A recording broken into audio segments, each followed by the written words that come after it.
युधिष्ठिर बेहद धैर्यवान थे। उन्होंने तुरंत समझ लिया कि ये कोई साधारण जीव नहीं है, बल्कि कोई दिव्य शक्ति है। युधिष्ठिर ने शांति से कहा, हे देव, मैं आपकी आज्ञा का पालन करूंगा। आप अपने प्रश्न पूछिए और मैं अपनी बुद्धि अनुसार उनका जो भी उत्तर होगा वो दूंगा।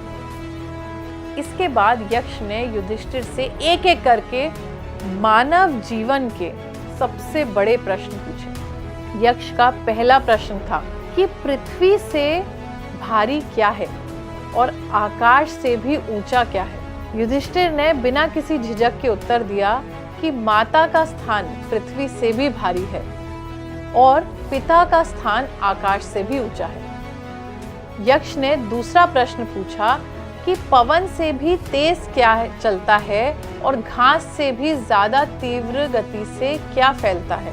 युधिष्ठिर ने कहा कि मनुष्य का मन पवन से भी ज्यादा तेज चलता है और चिंता घास से भी ज्यादा तीव्र गति से पूरे शरीर में फैल जाती है। यक्ष ने अगला सवाल पूछा कि कौन सा व्यक्ति मृत के समान है।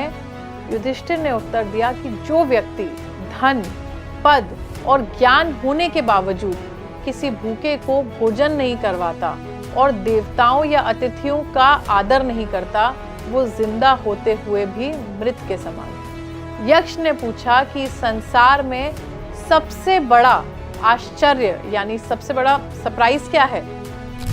युधिष्ठिर ने बेहद अद्भुत उत्तर दिया कि इस दुनिया में हर दिन हजारों लोग मरते हैं और उन्हें यमराज के पास जाते हुए देखते हुए लोग भी इस घमंड में रहते हैं कि वो जिंदा है। इससे बड़ा आश्चर्य इस सृष्टि में कोई दूसरा है ही नहीं। यक्ष ने फिर पूछा कि सबसे बड़ा धनी कौन है और सबसे ज्यादा सुखी कौन है। युधिष्ठिर ने कहा कि जिसे किसी चीज की तृष्णा यानी लालच नहीं है, वो सबसे बड़ा धनी है। और जो व्यक्ति कर्ज से मुक्त है, जिससे दिन के अंत में 2 वक्त का रूखा सूखा भोजन मिल जाता है और जो अपने घर में शांति से रहता है, वो ही इस संसार में सबसे बड़ा सुखी है। यक्ष युधिष्ठिर के एक एक उत्तर को सुनकर बेहद प्रसन्न हुए और आश्चर्यचकित हो गए। युधिष्ठिर ने उत्तर केवल शास्त्रों के रटे हुए शब्द नहीं, बल्कि उनमें वर्तमान ज्ञान, सत्य और संतुलन को समझते हुए दिया।